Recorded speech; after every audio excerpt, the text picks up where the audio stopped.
Touka was an invisible spectator, watching how the popular kids like Oyamata bullied Sogu, the class representative, mocking her for her love of romantic novels. While the others laughed and went along, Touka felt powerless.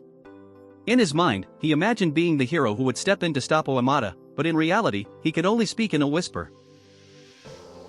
The day passed with more teasing and trivial conversations among the classmates, but everything suddenly changed. Out of nowhere, a portal enveloped them, and they were transported to a vast stone hall lit by torches. There, a goddess with golden eyes, named Vicius, awaited them. "Welcome, heroes from another world," she proclaimed in a majestic voice. Shock and confusion dominated the students, who could hardly believe what they were seeing. How had they gone from a simple school trip to a world filled with soldiers and magical creatures? Vicius explained that their world, Alien, was threatened by the resurgence of the Great Demon Empire. 200 years ago, other heroes had saved the kingdom, but now it was their turn. Kirihara, one of Touka's classmates, challenged the goddess, "What if we don't help you?" Vicius responded without hesitation, saying they could not return to their world without defeating the Demon King and obtaining his essence. Tension rose among the students. Some, like Oyamata, were furious and wanted to rebel against the situation, while others, like Sogu, tried to understand the purpose behind it all. Vicius, calm, assured them that they were not mere humans. By being summoned, they had acquired special powers, although they had not yet discovered them. But something felt off to Touka. The goddess, though kind in appearance, seemed to have a dark undertone. Her smile was unsettling, and her words seemed to hide something more. As the students debated their fate, a roar echoed in the hall. A huge creature emerged from the shadows, breaking the tense calm. Fear began to overtake the students.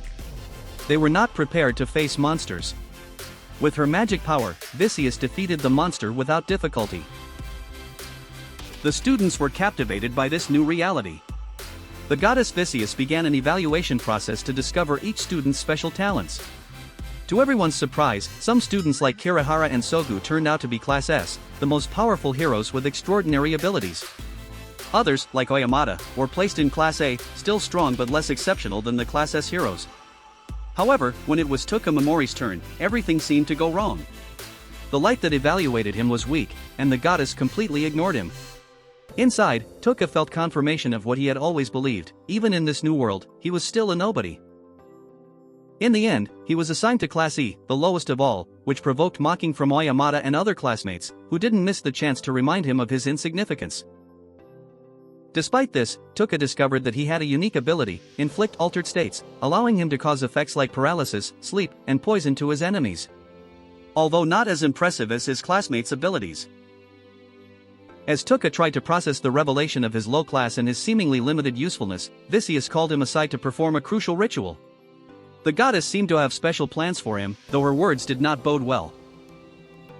For a boy used to being ignored, this sudden attention left him even more confused. Would Touka really be a hero in this new world, or was his fate to remain a mere side character even in this epic adventure? From the beginning, tension and inequality in the treatment of Momori were felt, as figures like Kirihara, a Class S hero, and other members of the group constantly insulted and minimized him. Despite the hostility, Momori tried to stay calm, though his frustration grew with each derogatory comment. Vicius, a goddess with overwhelming power, finally sentenced Momori as a useless hero, making it clear that his destiny was misfortune. With a cruel and mocking attitude, Vicius let Momori and the others see that losers in this world only have one destiny: defeat.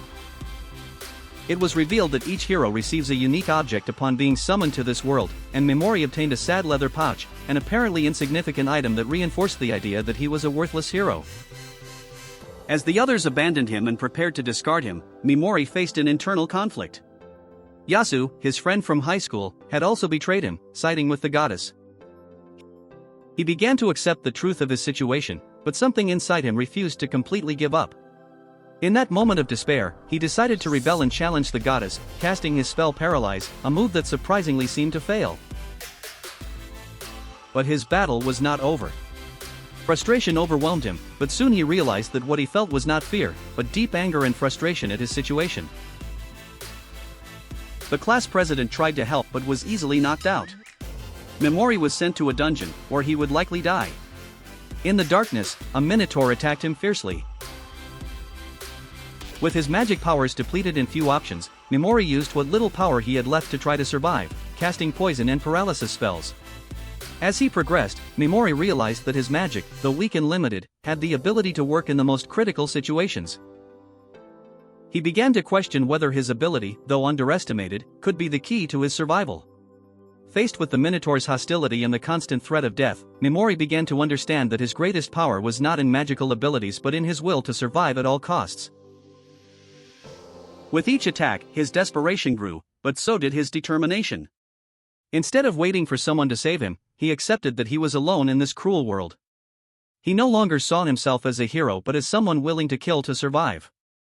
Finally, Mimori declared that he relied on no one and would conquer whatever stood in his way. The promise to fight for his survival, facing any enemy, even the goddess herself, as he embarked on a desperate struggle to prove he was not just another loser, but someone who could change his fate entirely.